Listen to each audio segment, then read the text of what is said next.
Hey, what's going on, guys? I'm Chris, and this is Regular Guy Training. I put out like a teaser on what I was going to do with this through Facebook not too far, yesterday. And I was going to go ahead and talk about it because this is like an older setup that I had done, and depending on need and stuff, I still do, as far as just like, military M4 setup and that kind of thing for guys in units that basically just about everybody that can't just like slap a BCM friggin' M-LOK rail, M-LOK railed 14.5 mid-length upper on their gun and call it good as far as being deployed and that kind of thing is concerned. So it's very much working with what you got and putting things on that aren't going to cause seizures with guys that like frigate supply sergeants and company commanders and that kind of thing. Now, obviously, this is a little bit more stuff on it than what a lot of commanders would prefer. We're going to go over basically the entire setup and talk about it a little bit here. So, before I move on, just imagine this as like a stock, right out the cage, M4 with a Knights Armament rail system on it, because just about all of them have them on. And we're going to go over basically all of it, right? Now, starting from the front, I have a Midwest Industries 1913 section that bolts to the front sight tower of a standard, front sight tower of an M4 AR-15 style rifle, that kind of thing. All it is it's a huge screw that holds two pieces of 1913 section together that are molded for that front sight tower, and it keeps everything hovering above the barrel and that kind of stuff. It's made to attach lights. Fucking lasers, quote unquote, but for this purpose we're attaching a light. And of course I have an old school Surefire Scout on here because older setups, older gear, it is what it is. So advantage of this stuff up here, right? It's a little more natural for me to get to the light like so. You're gonna have to move just a little bit, which is why I like a little bit shorter of a light to get on here, like something from the ProTac series now, or Surefire Mini Scout, that kind of deal, because it pushes all that just a hair forward and that kind of thing. It makes it easier to fuck about with. But as far as just regular shooting during the day kind of thing, you can see how it rests pretty easy. Directly below it, you may notice something that may raise a couple of alarms for a couple of people, and that is a Magpul AFG that's scooted a little bit beyond the 1913 section on the rail here, on the 6 o'clock section. Now, this piece, okay, forward, from here forward, there is no rail supporting it, but the rest of the grip is supported by the 1913 section. And if you try real hard, you can get some flex out of that little bit that's left. It doesn't cause any issues. It hasn't in the past. I'm not personally worried about it.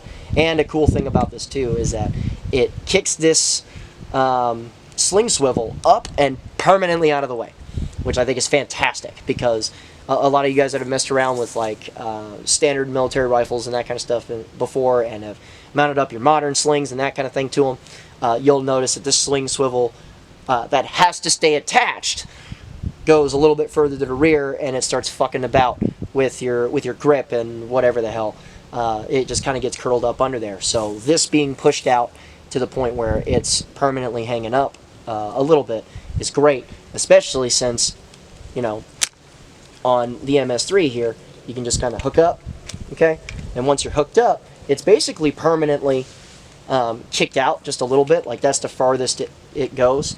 And the clamp on the MS3 itself, or at the time it was an MS2, it kicks the sling swivel up very slightly some more, right? So when we're going ahead and doing reloads and that kind of thing, there is just there's that ever so slight amount of gap. That's an absolute godsend, because this sling no longer gets in the way of shit. Okay, like if you try real hard and slack it out as much as you can, there's still that gap in there that you can get in and underneath with magazines, insert, lock up, and you're good, right? And for me personally, in the past, when I've inserted a magazine, I would just reach a little bit further up, sling gets out of the way, press the ping pong paddle, go back to work, and you can see that the sling itself, on the MS2, it actually worked a little bit better, but it's livable with this, no problem. That the sling works into the webbing of the hand, and it doesn't, interfere with you messing with this, right?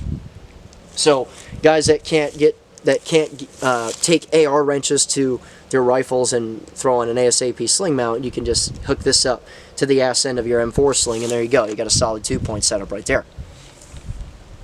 So this was like the big deal for the most part, is all of this shit that's right here, because it gives you a little bit more extension.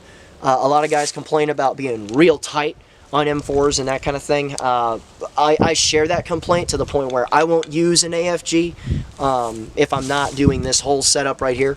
I'll just use like a short broom handle that I can then tighten up on, and I grip it like a friggin' SBR, even though it's not. Mostly because the short rail space is the short rail space. You got to deal with it, right? You know, and of course, like bad levers and shit like that, a lot of commanders are not going to be very receptive over, right? I've been fortunate though, to the point where, you know, guys have been able to, I've had commanders in the past that didn't care if we changed stocks and that kind of shit, so long as everything got turned in as it came out the cage when we were done with what we were doing, that kind of shit. And you have to weigh, in my mind, you have to weigh the pro and con as far as the time taken to configure this the way that you want versus how much time it takes to put it back to normal, and how you store those parts and all that shit. But you know, that's a unit discretion thing, right? I'm just here to help out with you know, with you as far as what you can do.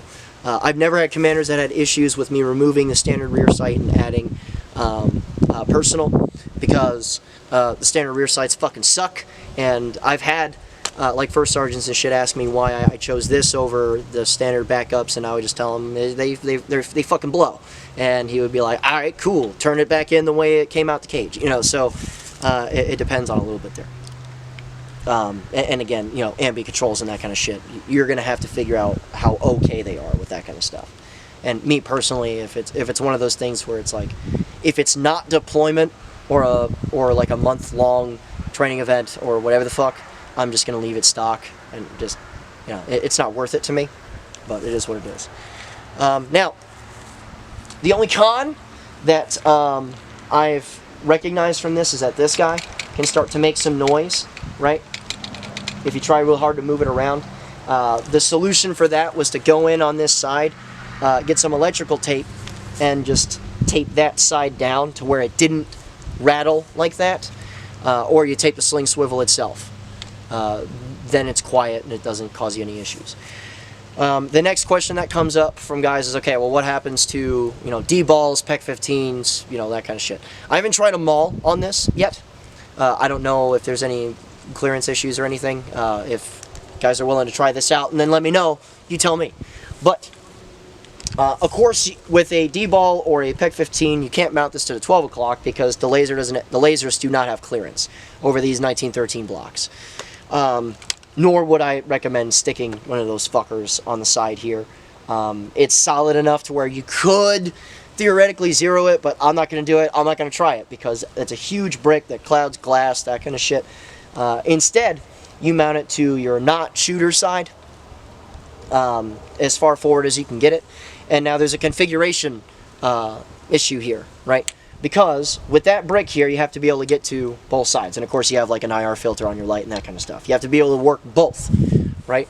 So it's one thing or another. Either you just accept that, you know, the chances of you going over to switch side and doing some shooting on bad folks and that kind of thing is so remote that it's probably not going to happen. Which I understand a lot of guys that kick lots of ass have that thought process, and I'm not doubting them. To where all guys would do is they'd stick the brick on the side and just manage the wire to where, okay, they have just the pressure switch for the D-ball or the PEQ-15 up here, and then leave the tail cap alone, right? To where it's a click on, click off. They can use the IR filter if they need it, and then they can use the onboard stuff here. Or it's a dual pressure switch from like Surefire or something, and you're going to have to manage that a little bit, because now, as far as weapon manipulation and that kind of stuff, you now have to deal with both of those switches, and you'll have to change up how things are. Being real with you, I'm all about training switch side and that kind of thing, for sure. But as far as, you know, going someplace and using this in a third world country, or even a second world country, depending on how shit goes, yeah, I accept the fact that, you know, it's remote that you're going to do switch side shooting and that kind of stuff.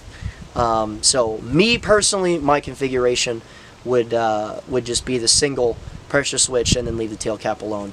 That's me individually. Guys will have different opinions. It's why both of those configurations exist. So, you know, it'll be a little bit of a you weigh the scale kind of deal on that. So it is what it is. But that's really all I got on this. You guys tell me what you think about it. It is, yeah, an older setup, but it's still one that I see as relevant because guys are still running around with stock M4s and that kind of thing. Or guys that use as close to service rifle ARs as possible to both train with and use as home defense because guys are still in and they want to use it for that kind of purpose, that kind of thing. I understand that line of thought for sure. You know, because they don't want to train real hard with something that manipulates very differently from their service rifle. I get it. You know, so this is just an interesting concept that that is 8 years old now. That I hadn't thought about a whole lot until, you know, just randomly came into mind one day. So, you know, you guys tell me what you think about it, and we'll do the thing in the comments section. If you want to come out and get some training from us, you absolutely can. Remember, if you're a school resource officer or a teacher permitted to carry inside the classroom, we will train you tuition free forever. Okay, and you know, our class prices are $250 per individual class, or if you want to sign up on a Patreon and do the $35 a month thing, you can train with us as much as you want. Here's my thing on that, by the way. Not only do I believe our pricing to be cost effective, right? I believe it to be right. Because if you go into any fighting gym anywhere, right, they're not going to charge you $500 per 2 days of getting your ass whooped. Okay? And learning things therein. What you're going to end up signing up for is a gym membership so you can come back over and over and develop. Which is why I thoroughly support that practice, and I'm going to continue it. And any price increases that we have and that kind of deal, those $35 a month guys are not going to be affected. Number one, I would have killed to have the opportunity to develop under, you know, competent trainer staff that I liked, that I enjoyed the mindset of, and that kind of thing. It also makes it far more possible to, you know, think about the math required in this. It's $250 per 2-day class that we charge here, right? In a year of paying for that $35 a month stuff, it comes in under the price of paying for 2 classes from us. That's just how it is, you know.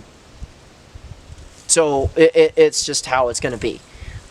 If there, like I said, if there are any price increases or anything like that, the $35 a month guys are not going to be affected because you guys have been absolutely ridiculous in your support, number one. And number two, you've directly affected the channel, you've directly affected the soldier training program, which we still do. We're getting ready to bring a guy through our upcoming December Rifle 1 and 2 class, which still got a couple of slots open for, by the way. And, you know, fuck, without you guys, the stability of the company could have been called into question, honestly, being real. Because when you start a company, when it's brand new, you know, you could run into consistency issues as far as money. So there you go. So you guys are well worth it, and I'm not going to affect you with price changes, mostly because, again, I believe that pricing system to be right. Also, you know, regardless of what you got, if it's a build or if you bought it from a store or what, like, this is a build. This has like a bajillion different parts from many different manufacturers and that kind of stuff. And it's been running for thousands of rounds. Great. Guys that bring out builds or factory guns that aren't up to snuff, they find out in our classes really fast. Like, you know, a factory built Ruger, for instance, had a gas block come unscrewed. Fucking complete poverty pony gun, an Anderson complete gun, shit the bed hard.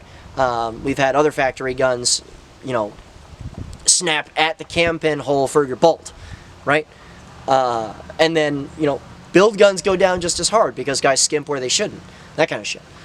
Or improper installation or whatever the fuck, And we believe that coming out here, getting the chance to develop, getting the chance to break your equipment is how you learn, and how you learn well. So, come out with what you got and we'll train you. By the way, we sell hats. Link in the description below to pick up a hat from us. Black, gray, and tan. So there's the hat with our logo on it, friggin' the company motto that's on the side. And those of you that are alumnus, there's an alumni code to get alumnus on the friggin', alumni on the side of your hat, that kind of thing. And to figure out exactly what our company motto means, come to class and we'll tell you. So, as far as traveling classes go, by the way, we are traveling places, okay? You can look at our class schedule. Everything that's listed currently is there. We're not just stuck in one spot. We travel all over the fucking place. And for those of you that are thinking, I really want you to come to pick a place, right? Understand this. If somebody hosts me, and this is private land or arranged or whatever, if somebody hosts me or does the legwork to host me, they train tuition free. So there you go. I'm not going to charge you for making me money. That's dumb. So, there you go. And that's all I got, guys. So, let me know what you think about this kind of stuff. And remember, regularized firearm is the last defense against tyranny. Be easy.